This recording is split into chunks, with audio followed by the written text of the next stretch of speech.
everyone, welcome to Morning Laziness. This is Nilima KS, and today we are bringing to you an interview session with Ms. Joy Moy. Morning Laziness is an online magazine dedicated to women. It showcases various articles, personal life stories, and interview sessions on different matters concerning women.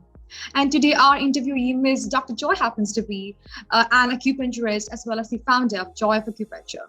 So let us welcome my interviewee. Hello, Ms. Joy. Hello. Thank you for having me. How are you doing today? Very well, thank you. How are you? I'm doing great. Well, so since you're bored with morning laziness, what is your morning mood? My morning mood, it actually depends on how the night was before. So what time did I go to bed is really going to be highly determined upon how I'm going to feel the next day. But I do have certain rituals to get to bed relatively on time and feeling good in the morning. And really, it's just a little bit of self-care at night. It's really just taking care of my skin, having just maybe a few more last sips of water. Also taking probably my 2 calcium pills, and that's it. Hitting the sack with no interruptions and no reading, no anything on my phone. Great. That sounds quite productive. Well, so which is your favorite meta character from our NFT collection called Women in Metaverse? I really liked the traveling NFT one because for me, traveling is just so much part of life. It's how I learn about the world, about other people, other cultures, other foods, other traditions. So the traveling one to me, you just see the expression on her face, and being a female, being a traveler, and seeing that she was so excited to be at the airport, that to me really resonated with me because getting to the airport here in New York is definitely a challenge. But once you're at the airport and you pass through everything and all the security, you are so excited to get on that plane, especially these days. Now we're, getting out of the pandemic. It's quite a chore. So the traveling NFT one definitely resonated with me. Great. Well, so how do you normally begin your day? So I try not to go on my phone. I know it seems sometimes rather counterproductive, but if you just take 5-10 minutes at the beginning of your day just to take care of yourself, and I don't care whether it's just stretching or doing some deep breathing, just to take the first 5 or 10 minutes just for yourself, to me is very important because that's really my me time. I need to center myself, I need to balance myself so that if there are emails that I receive that I may not receive the best news, if something's going on in my clinic or in my skincare line, I am more better able to react to it positively and productively than if I was just in reactive mode. So I think it's important not to check your email, check your phone first thing in the morning, or particularly if you're still in bed. I think it's important just for the first 5 or 10 minutes just to wait, hold off on checking that email. Right. Well, so as a published author, which part of the day do you wish to dedicate towards writing? And so are you currently working on any manuscript or something? Right now, I'm working on actually small stories and pieces for social media. And I'm not sure if I want to do a podcast or a blog, but having been on TikTok since 2020, I didn't realize the audience that was so hungry for information, whether it's about acupuncture, pain-related ailments, or cosmetic acupuncture, or organic skincare. So I really find, number one, to be most productive at night. I was always most productive after 9 o'clock at night. Now I have children. One is going to be 12, the other one's going to be 14. They're both off to bed 9:30. So then I take 20 minutes, get some tea, settle down in my comfy spot, which I'm in right now, and just really focus on getting a groove. It's very important to get in the groove, no interruption, and just write.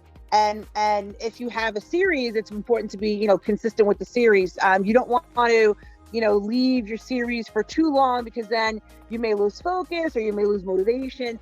But I've been writing mostly very short educational pieces, no more than 60 seconds, really for social media and to educate people not only the benefits of acupuncture, but the benefits of using organic skincare, high quality skincare. That sounds brilliant. Well, now tell us more about Joy of Acupuncture. What are the key services you deliver to the same? So in my acupuncture practice, I gravitated more towards patients who are suffering in pain. Because if you're suffering in pain, whether it's acute pain, meaning pain that's maybe lasted a few days to a few weeks, or chronic pain, pain that's lasted a few months, perhaps years or even decades, when you're not feeling well, your whole quality of life suffers. So what's the point of having these luxuries of owning a beautiful home or a beautiful car or traveling on vacations when you yourself are not feeling well? And acupuncture is more than just helping the shoulder pain or the back pain. It's really it's complete body, mind, and spiritual wellness. So we as acupuncturists tend to not only get to the root cause of the physical problem, but we also tend to get to root causes of emotional problems. Maybe someone has neck pain because yes, they're always on their phone, but are they escaping on their phone for a reason? Do they not find happiness in the relationship that they have? Sometimes we have to pay a little bit psychologist or psychiatrist with patients. It's definitely not our scope of practice, but we have to ask questions in terms of, why are you having this neck pain? Why are you spending so much time on your phone? What's the void in your life? So really gravitating towards a more complete holistic approach with the patient, to me, is something that I gravitated to. And when I hear patients after a week or a month or maybe 2 months, when they're really progressing, regardless of where they are in their stage of healing, when they say, you know what, today wasn't such a bad day, you can see it in their face and they're happier and everything about them starts to change. And that to me is super important when it comes to treating a patient. Right. Well, you seem really passionate about this very profession. So, what fascinated you towards this particular field of work, acupuncture? That's a great question. I actually, I was never always an acupuncturist. I started off right out of college. I was a full-time journalist working in newspapers, magazines, television, radio, and I was very much interested in telling other people's stories, whether they were the subject of sports, whether they were athletes, whether it was religion or religious leaders, whether it was politics or entertainment. I got to meet people from all walks of life as a journalist. It wasn't until 2011 where I was involved in a really serious car accident. And at the time, I was still nursing my youngest. He was 15 months old. And I really couldn't turn to any kind of pharmaceutical medications because whatever I consumed, I would pass on to my son. So one of the persons who was taking care of my daughter in daycare said, you're entitled under New York State no-fault law to receive acupuncture treatments. And right away I said, listen, I had so many needles stuck in me being pregnant at 35 with my first 36. I'm not, needles is not my thing. I'm done with needles. She said, you don't understand. You're basically, you can't even take care of your own children. You need to go get acupuncture. You'll feel better. Trust me, this guy, he worked on me after my car accident that I had 6 months ago. He can really do wonders for you. So I was that bad. I said, all right, fine, I'll do it. I don't care about the needle in my eye. If it makes me feel better and take care of my two babies, fine, I'll do it. So after the first session with this acupuncturist, I did notice a difference. I was not 100% cured of my pain or range of motion improvement in any way, shape, or form, but I definitely felt like that. There's something, wow, I definitely feel better. I can move a little better. I wasn't so stiff. And I actually asked the acupuncturist, I was so ignorant at the time. I knew acupuncture was used in Asia for thousands of years, but that was the extent of it. I was very skeptical. And I remember asking after the first treatment, is there morphine lines in these needles? Like how am I feeling better? And so he was explaining to me, oh, it's the energy, it's the chi, I'm releasing the flow. And I didn't get it. I said, listen, whatever you're doing, we got to keep doing this. He says, okay, you're going to come 3 times a week for the first 2 or 3 weeks, and you're really going to start to feel better. But it's really important that you stay on your plan. And I'm like, okay, all right. I listened, and I really started to feel better after the first month and a half. I was definitely on my way to feeling, by then, 60 to 70% better.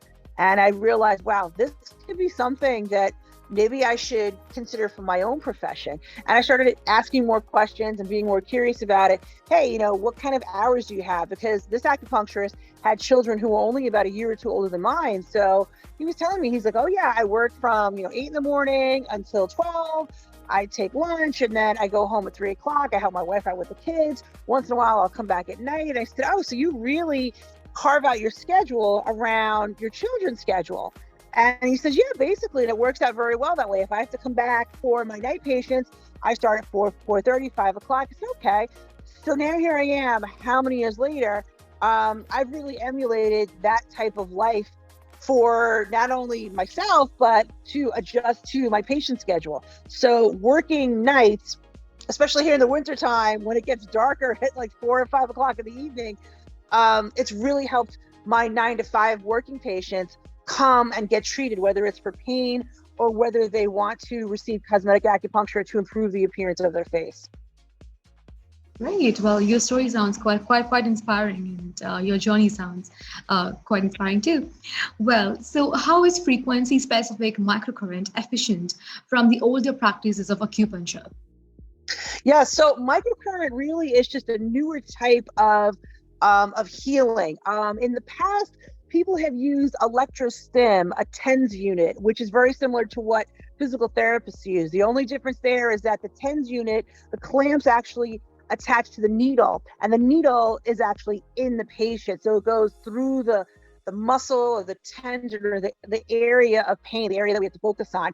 Microcurrent, it just seems to work a little bit better to spread out that vibration, that current a little bit further, and we can adjust the frequencies much better with certain microcurrent devices than we could before with the TENS devices. So I prefer to use the microcurrent on all my pain patients, and I see them healing faster. It's all relative with every patient, of course, results vary, but in general, I see their healing results faster with microcurrent than I do with a regular TENS unit.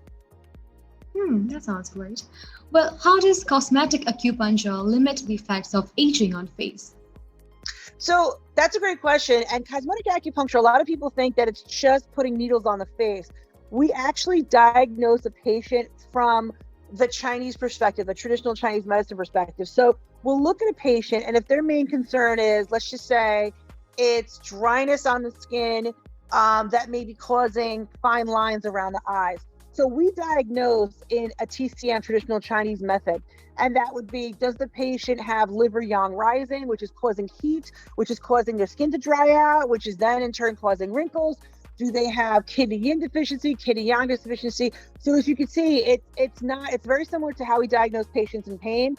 And from there, we adjust accordingly the body points of acupuncture on the patient. So a cosmetic acupuncture patient is not just needles on the face, it is an entire full body treatment. So when we diagnose, let's say a person has liver yang deficiency, we start at the feet. The liver points begin at the feet and come all the way up to the body and go all the way up to the eye.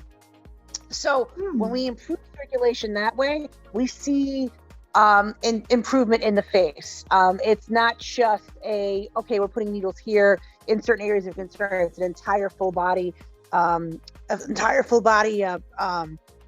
treatment, and it typically takes anywhere from 10 to 12 treatments, so patients can really see a difference on their face. Right.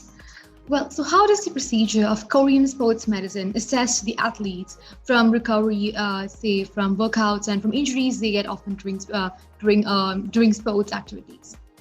Yeah, so I got interested in Korean sports acupuncture. There was a friend of mine who was taking the class in the city, and honestly, I needed the credits to continue my certification. So I said, sure, I'll go.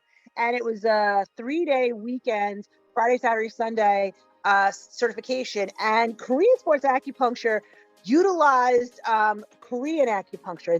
There's various types of acupuncture styles. There's Chinese acupuncture, Japanese acupuncture, Korean acupuncture, Thai acupuncture, Vietnamese acupuncture, and so on and so forth. So Korean acupuncture specifically involves not only Korean style acupuncture, where they use certain types of needles, certain types of points, but they also use certain types of taping techniques, certain types of stretching, and certain types of combinations of taping and stretching and acupuncture combination points, which are really specific to the weekend warrior or the professional athlete, or any type of athlete of any age.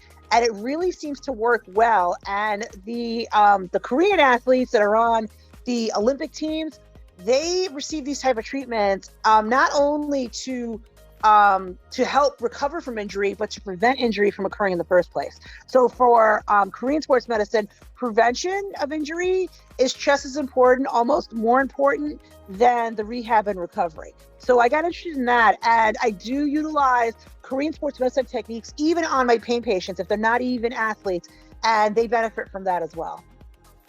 Right. Well, lastly, what do you think this world needs the most? Wow, that has got to be the $1,000,000 question. Seeing what's been going on, unfortunately, in Ukraine and other parts of the world, I think the two things we need the most is kindness and compassion. It doesn't matter who you are, where you live, what your socioeconomic status is. There is never going to be too much of kindness or compassion in this world. And I truly hope that we can get to a place where we understand that at our core beings, we are all human beings. We all have the basic needs of food, clothing, shelter. And I go so far as to say that we all need love and understanding and kindness and compassion. Absolutely. Well, so on that nice note, we come to the end of this interview session. Thank you so much to Dr. Joy for joining us today. We truly appreciate your time. And thank you, audience. Hope you had a great time with us today. Thank you so much for having me. You take care.